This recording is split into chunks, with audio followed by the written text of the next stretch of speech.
The story begins in the bustling corridors of a courthouse where Officer Caleb Barnes, a figure known for his aggressive policing, drags Margaret Ellis, a 72-year-old woman, into the spotlight. Margaret, a woman of quiet dignity, stands accused of interfering with an ongoing police investigation, a charge that shocks the courtroom spectators. As the proceedings unfold, the stark contrast between Barnes' combative demeanor and Margaret's calm, resolute presence sets the stage for a gripping legal confrontation. Barnes, a tall and intimidating man with a history of questionable tactics, seems unnerved by Margaret's unflinching gaze. Her eyes reflect a lifetime of resilience, challenging his authority in a way few have dared. From the moment Margaret takes the stand, the tension in the room becomes palpable. Barnes presents evidence, a series of photos and surveillance footage, claiming it proves Margaret's involvement in obstructing the investigation. His voice rises with indignation as he accuses her of tampering with evidence critical to solving a high-profile case involving a suspected drug cartel. However, his argument falters under the weight of Margaret's composed cross-examination. Margaret's attorney, an eloquent and sharp-witted advocate named Louise Carter, systematically dismantles Barnes' claims. She highlights inconsistencies in the officer's timeline and raises concerns about the authenticity of the evidence. The courtroom listens intently as Carter accuses Barnes of fabricating the charges to cover his own procedural missteps. A murmur spreads through the gallery when it's revealed that Barnes has a long history of misconduct complaints, many involving minorities and vulnerable individuals. The case takes an unexpected turn when a key witness, a young man named Jamal Washington, is called to testify. Jamal, visibly nervous, recounts how Barnes coerced him into providing false testimony implicating Margaret. The revelation sends shockwaves through the courtroom, casting further doubt on Barnes' integrity. Despite the mounting evidence against him, Barnes doubles down, his face contorted with anger. He resorts to personal attacks, questioning Margaret's character and insinuating she harbors connections to the criminal underworld. Louise Carter counters with a stirring defense of her client, painting Margaret as a community stalwart who has dedicated her life to advocating for justice and equality. The racial undertones of the case become increasingly evident as the trial progresses. Barnes' frequent targeting of individuals from marginalized communities is exposed, and the courtroom witnesses a broader conversation about systemic bias within law enforcement. Margaret's case becomes a flashpoint, galvanizing activists and drawing media attention. In a pivotal moment, a retired police officer, Captain Howard Grayson, testifies in Margaret's favor. Grayson recounts an incident years ago when Barnes used excessive force during a routine traffic stop, a case that had been quietly settled out of court. His testimony further undermines Barnes' credibility and paints a damning picture of systemic issues within the police force. As the trial nears its conclusion, Margaret takes the stand to deliver a heartfelt plea. Her voice steady but filled with emotion, she recounts the events leading up to her arrest. She describes how she intervened not to obstruct justice, but to protect a young boy who was being unjustly targeted by Barnes. Her words resonate deeply with the audience, many of whom are moved to tears. The jury deliberates for hours, their decision eagerly anticipated by a crowd gathered outside the courthouse. When the verdict is finally announced, Margaret is acquitted of all charges. The courtroom erupts in applause, a rare display of solidarity and hope. The case leaves an indelible mark on everyone involved. Barnes faces an internal investigation and the possibility of losing his badge, while Margaret becomes a symbol of courage and resilience in the face of systemic injustice. The story of her trial inspires a renewed push for police reform, sparking difficult but necessary conversations about accountability and equity in law enforcement. Margaret Ellis never intended to become the focal point of a public spectacle. Her day began like many others, a quiet morning with tea, a brisk walk, and an errand to the local store. That was where she met Thomas Baines, an elderly man frantically patting down his coat pockets and muttering about his missing wallet. Without hesitation, Margaret helped him retrace his steps. Moments later, she spotted the wallet tucked under a display rack. Thomas's gratitude was effusive, and Margaret's heart warmed as she watched him shuffle away, clutching his recovered wallet as if it were gold. With that small good deed behind her, Margaret made her way toward the courthouse. She had promised to support a friend whose civil lawsuit was being heard, a commitment she took seriously. As she approached the building's entrance, she noticed an unsettling scene unfolding.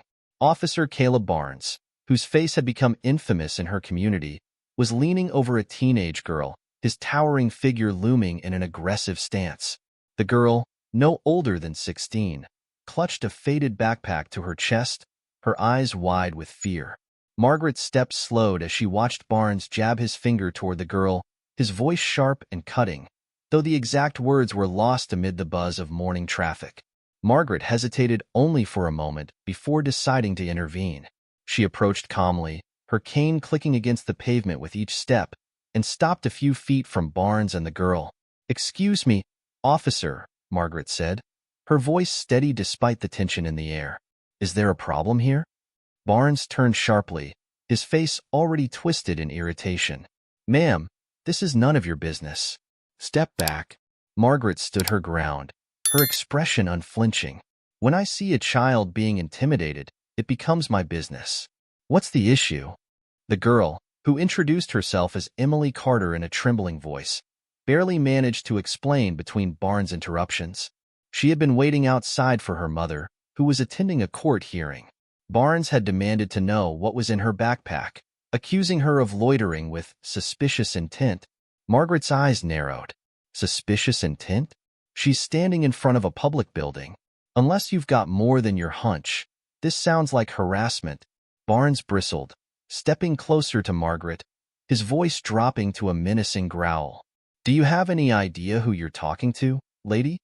Unfazed, Margaret met his gaze. "I do. I'm talking to someone who appears to have forgotten their badge, doesn't give them a license to intimidate. Now, if there's no evidence against this young lady, I suggest you let her be." A crowd began to gather, drawn by Barnes' escalating tone and Margaret's composed defiance.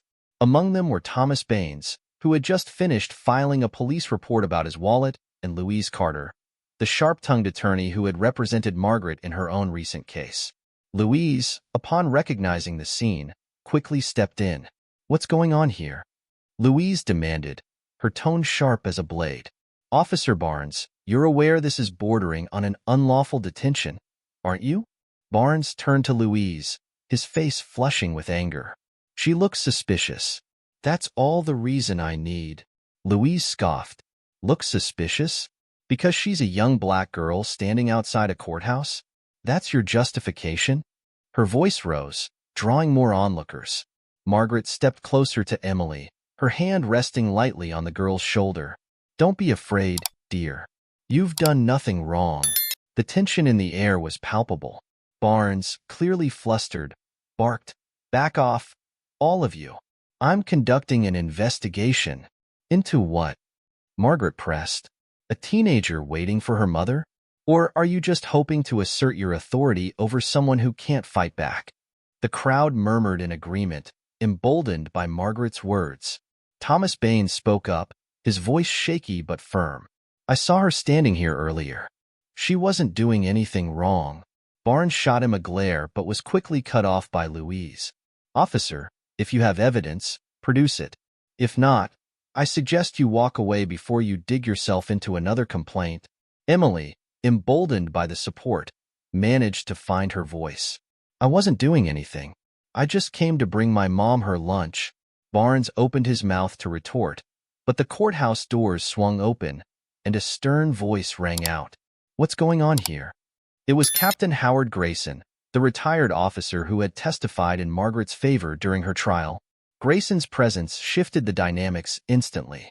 Barnes stammered, trying to justify his actions, but Grayson silenced him with a raised hand. "We'll take this inside. Miss Carter, you come with me. Everyone else, disperse." Reluctantly, Barnes followed Grayson into the courthouse, his posture tense. Margaret squeezed Emily's shoulder reassuringly before the girl was escorted inside. As the crowd began to thin, Louise turned to Margaret, a smile tugging at her lips. "You've got a knack for stirring things up." Margaret chuckled softly, though her eyes remained fixed on the courthouse doors. "I just can't stand bullies, no matter what uniform they wear." The incident left an indelible mark on those who witnessed it.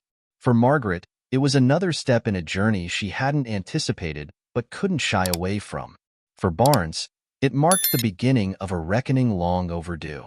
And for Emily, it was a reminder that even in the face of injustice, there were those who would stand beside her. Margaret Ellis had barely turned to walk away when Officer Barnes, seething with anger, lunged forward and grabbed her arm. His grip was harsh, and the crowd audibly gasped. "You think you can just interfere with an officer of the law?"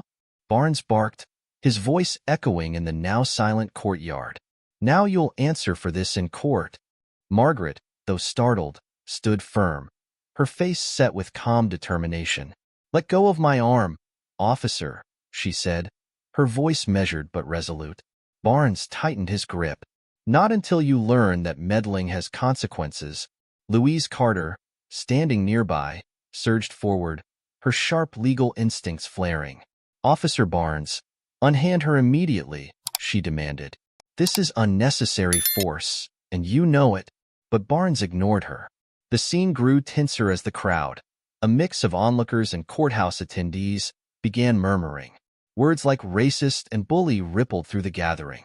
Margaret was led into the courthouse, flanked by Barnes, who barked orders as if shepherding a dangerous criminal. Her calm demeanor contrasted sharply with his aggression, a dynamic not lost on the growing crowd. The courtroom spectacle. By the time Margaret was brought into the courtroom, the gallery was packed. Spectators whispered heatedly about what they had just witnessed. Barnes wasted no time presenting his charges: obstruction of justice, disorderly conduct, and resisting arrest. Each accusation drew louder murmurs from the audience, incredulous at the absurdity. Margaret, flanked by her attorney Louise Carter, maintained her composure. She refused to be humiliated, even as Barnes took the stand to justify his actions. His voice was loud and commanding, but cracks in his story began to show under Louise's precise questioning. "Officer Barnes," Louise began, her tone sharp enough to cut through steel. "You claim my client obstructed justice. Tell us, what crime was she preventing you from investigating?" Barnes shifted in his seat.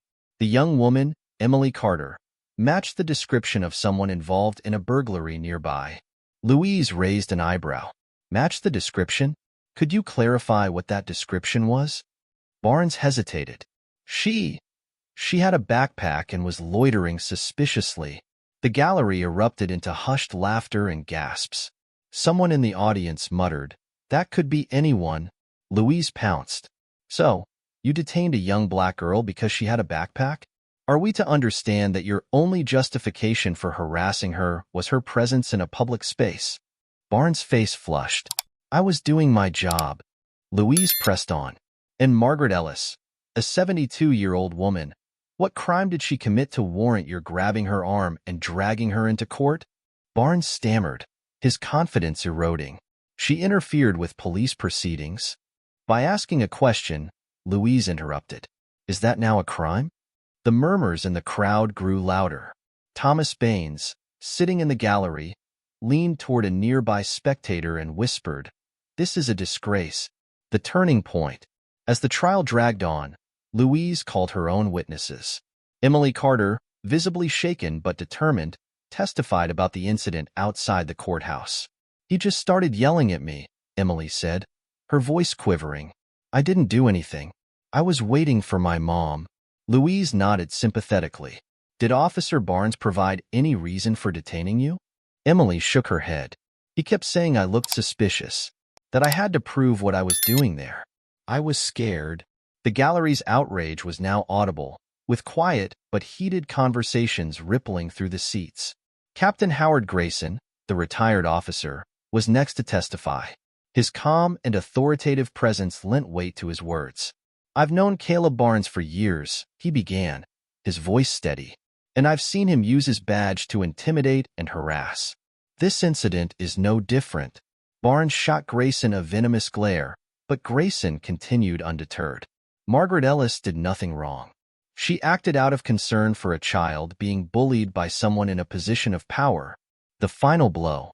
Louise's closing arguments were devastating. She turned to the jury, her voice firm and clear. "Today, you've seen the lengths one man will go to protect his fragile authority," she began. Officer Barnes didn't bring Margaret Ellis here because she broke the law. He brought her here to silence her, to punish her for standing up against injustice. She gestured toward the gallery, where dozens of faces now stared intently at the proceedings. This isn't just about Margaret. It's about the countless individuals who've suffered under unchecked power. It's about accountability. The jury deliberated for less than an hour. When they returned, the foreman stood, clearing his throat. "We find the defendant, Margaret Ellis, not guilty on all charges." The gallery erupted into applause, a rare breach of courtroom decorum. Margaret exhaled deeply, her composure finally giving way to a small, relieved smile. Louise leaned in, whispering, "Justice served." Barnes stormed out of the courtroom, his face a mask of fury. Captain Grayson watched him leave, shaking his head. Aftermath. The verdict sent ripples through the community. Margaret became a symbol of quiet resistance, and calls for Barnes' removal from the force grew louder. Activists rallied outside the courthouse, demanding justice for all those who had suffered under his authority. For Margaret, the ordeal was both harrowing and affirming. As she left the courthouse that day, flanked by Louise, Emily, and Thomas, she felt a deep sense of purpose. "Sometimes," Margaret said, her voice soft but firm, "standing up costs you. But it's worth it." The crowd outside erupted into cheers as Margaret walked down the courthouse steps, her dignity intact, her spirit unbroken. The courtroom had fallen silent, the tension so thick it felt like the very air had stopped moving. Margaret Ellis, her back straight and her expression composed, slowly rose to her feet. She reached into her weathered leather bag, pulling out an object that caught the light, a badge. A badge that was no longer active, but still carried immense weight. The gallery leaned forward in unison, murmurs rippling through the room as Margaret held the badge high for all to see. Her voice, steady and commanding, cut through the din. "I am Margaret Ellis, former chief federal prosecutor," she announced, her tone unwavering. The weight of her words hit the courtroom like a thunderclap. "I have devoted my life to upholding the law, seeking justice for those who could not find it on their own. My intervention today was not to obstruct justice, but to prevent an abuse of power. This court must ask itself, is it justice we seek, or do we condone oppression under the guise of authority?" Officer Barnes, who had been leaning back in his seat with an air of smug defiance, turned pale. The color drained from his face as realization dawned. This was no ordinary civilian he had dragged into court. His once comfortable arrogance evaporated, replaced by a flicker of panic. The defense strikes back. As the gallery erupted into quiet gasps and murmurs, Daniel Carter, the defense attorney and father of Emily, stood up. His sharp gaze settled on Judge Eleanor Morgan, his voice firm but respectful. "Your Honor, given this revelation and the mounting evidence of misconduct by Officer Barnes, I must demand an independent investigation into his behavior," Carter said, gesturing toward the officer whose confidence was rapidly unraveling. "This court cannot ignore what has been presented today. A clear and disturbing pattern of abuse." Judge Morgan's steely eyes swept over the courtroom. Her reputation as a fair but unyielding arbiter of justice had preceded her, and she commanded the room effortlessly. "This is no small accusation, Mr. Carter," she said, her voice calm but firm.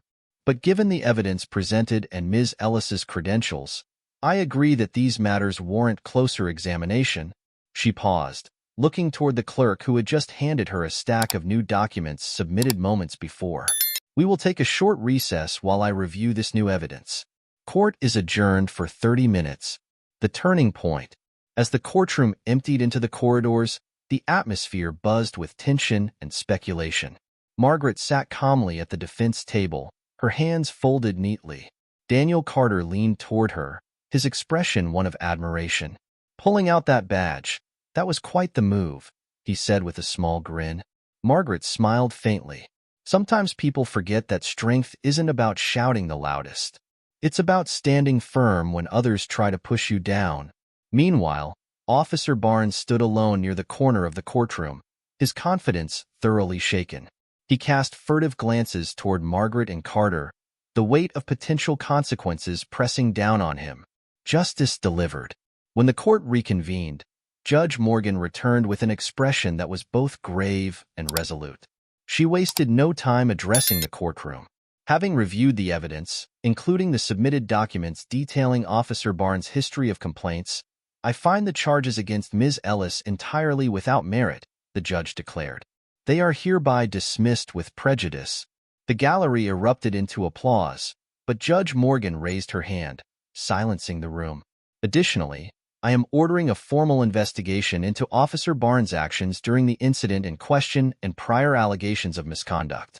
Abuse of power by those sworn to uphold the law will not be tolerated in this court. Barnes' face turned ashen. As murmurs of approval rippled through the gallery, two uniformed officers approached him. One spoke quietly, "Officer Barnes, you are suspended from duty pending the results of the investigation. Please come with us."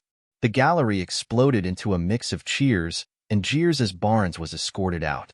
His shoulders sagged under the weight of humiliation, and the once proud officer avoided the searing gazes of the onlookers. A grateful family. As the room began to empty, Emily Carter approached Margaret, her eyes glistening with tears. She clutched Margaret's hand, her voice trembling with emotion. "Thank you for standing up for me. I didn't know what to do, but you saved me." Margaret's grip was gentle but firm. "You're stronger than you think, Emily. Don't ever let anyone make you feel small." Daniel Carter joined his daughter, offering a handshake to Margaret. "I owe you more than words can express," he said. "If there's anything you need, anything at all, you have my full support." A new mission. As Margaret walked down the courthouse steps, the weight of the day settled on her shoulders. Yet, instead of exhaustion, she felt a spark of purpose reignite within her. "What's next?" Daniel Carter asked, falling into step beside her. Margaret glanced at him, a determined smile playing on her lips. "This isn't just about Barnes. It's about the system that allowed someone like him to thrive. I'm going to make sure this doesn't happen again. Not to Emily, not to anyone." Daniel nodded. "I've been pushing for an independent police complaints commission for years. Maybe we can finally get it off the ground. Together." Margaret paused at the bottom of the steps, looking out at the small crowd gathered to cheer her. She raised her hand in acknowledgement, her voice ringing out above the noise. "We can't change the world overnight," she said, "but we can take the first step today." With Daniel Carter by her side and a newfound sense of purpose, Margaret Ellis began her journey to shine a light on the darkness within the justice system, determined to ensure that no one would have to face the abuse of power alone again. Margaret Ellis stood at the podium of a crowded community center, the room buzzing with tension and anticipation. Behind her, a banner read, "Justice for All, Holding Power Accountable." The faces in the crowd ranged from curious onlookers to determined activists, united by a common goal: to confront the growing problem of unchecked abuses of power by law enforcement. Beside her stood Daniel Carter, the defense attorney whose daughter had been the catalyst for Margaret's public fight. Clearing her throat, Margaret began. "I never imagined that, at 72 years old, I would be standing here to speak about something so deeply entrenched in our society," she said, her voice calm but resolute. "But when you see injustice, you have two choices: to turn away or to face it head-on. And I have never been one to turn away." Her words drew murmurs of agreement. Emily Carter, seated in the front row with her father, watched with wide eyes, still awed by Margaret's unwavering courage. "The initiative," Margaret continued, recounting the ordeal with Officer Barnes.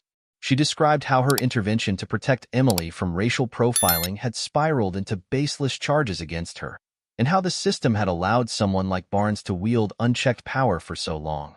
"This is not just about one officer," she said, her voice rising with conviction. "This is about a system that protects the powerful and silences the vulnerable. A system that lets bad actors thrive while eroding trust between communities and law enforcement." Daniel Carter stepped forward, picking up where Margaret left off. "That's why we're here today," he said, "to announce the formation of an initiative to establish an independent police complaints commission, a body that answers to the public, not the institutions it's meant to oversee." The crowd erupted into applause, but the enthusiasm was tinged with skepticism. A middle-aged man in the back raised his hand, his voice cutting through the noise. "What makes you think this will work? How do you plan to fight a system designed to protect its own?" Margaret didn't hesitate. "By shining a light where there's been darkness," she said firmly. "By empowering people to hold those in power accountable. And by refusing to back down, no matter how steep the fight." The challenges begin. The backlash was swift. Within days of the announcement, Margaret and Daniel found themselves at the center of a media storm. While many hailed their efforts as overdue, others attacked them relentlessly. Critics painted Margaret as a meddling agitator, dredging up details of her personal life and her years as a prosecutor. One particularly venomous segment on a conservative talk show mocked her as the retiree with a vendetta, accusing her of being out of touch with modern policing. Another commentator labeled Daniel Carter a race-baiting lawyer, questioning his motives for backing the initiative. But the most chilling pushback came in the form of anonymous threats. Margaret's mailbox began filling with letters bearing no return address, some filled with hateful slurs, others bluntly warning her to stay out of police business. One morning, she found the word snitch spray-painted across her front door. Despite the escalating tension, Margaret remained undeterred. "I've faced worse in my life," she told Daniel during a late-night strategy session in his office. "If they think a few threats will scare me off, they don't know me at all." The police union strikes back. As the initiative gained traction, the local police union launched a full-scale offensive. Representatives appeared on every major news outlet, defending Officer Barnes and dismissing the proposed commission as a dangerous overreach. At one press conference, a union spokesperson sneered, "Why should we listen to a former prosecutor who hasn't been in the trenches for decades?" Margaret Ellis is out of touch with the realities officers face every day. Margaret's response was swift. She held her own press briefing, flanked by Daniel, Emily, and several families who had suffered from police misconduct. "You don't have to be in the trenches to know what's right and wrong," she said. "You just have to care enough to act. The fact that they're fighting so hard to stop this tells you everything you need to know about the rot we're trying to expose." The power of testimonies. Margaret and Daniel began holding public forums, inviting citizens to share their experiences with police misconduct. The stories that emerged painted a damning picture. A young black man described being stopped and frisked 3 times in 1 week for looking out of place in his own neighborhood. A single mother tearfully recounted how her son had been wrongly arrested after a traffic stop, his record tainted despite his innocence. An elderly Hispanic woman detailed years of harassment from a local officer who frequently parked outside her home, questioning her every move. The forums became a rallying point for the community, galvanizing support for the initiative. But they also drew more opposition, with counter-protesters often appearing outside the venues, holding signs that read, "Support the Blue and Margaret Ellis." Enemy of law and order. Building momentum. Despite the challenges, the initiative gained momentum. Local politicians began voicing tentative support, and several community leaders endorsed the effort. The turning point came when Captain Howard Grayson, the retired officer who had testified against Barnes, publicly joined the campaign. "I've spent my life in law enforcement," Grayson said at a rally. "And I'll be the first to tell you, good cops don't fear accountability. They welcome it. What Margaret and Daniel are proposing isn't anti-police. It's pro-justice." His words resonated deeply, and the tide began to shift. Margaret's resolve. One night, after a particularly grueling day of meetings and media appearances, Margaret sat alone in her modest living room. A photo of her late husband sat on the mantel, his warm smile a reminder of the years they had spent fighting for justice together. "I wish you were here to see this," she whispered, her voice filled with both exhaustion and determination. The next morning, she was back at work, meeting with Daniel to finalize a draft of the commission's charter. The proposal would be presented to the City Council within weeks, a crucial first step toward making the Independent Complaints Commission a reality. As Margaret walked into Daniel's office, Emily Carter greeted her with a warm smile. "I hope you know how much you've inspired me," Emily said. "If it weren't for you, I wouldn't believe change is possible." Margaret placed a hand on the young girl's shoulder. "Change is always possible, Emily. But it starts with someone refusing to accept the way things are. Today, that's us." With her allies beside her and a growing movement behind her, Margaret Ellis braced herself for the battles yet to come, determined to see justice not just for herself, but for all those who had suffered in silence.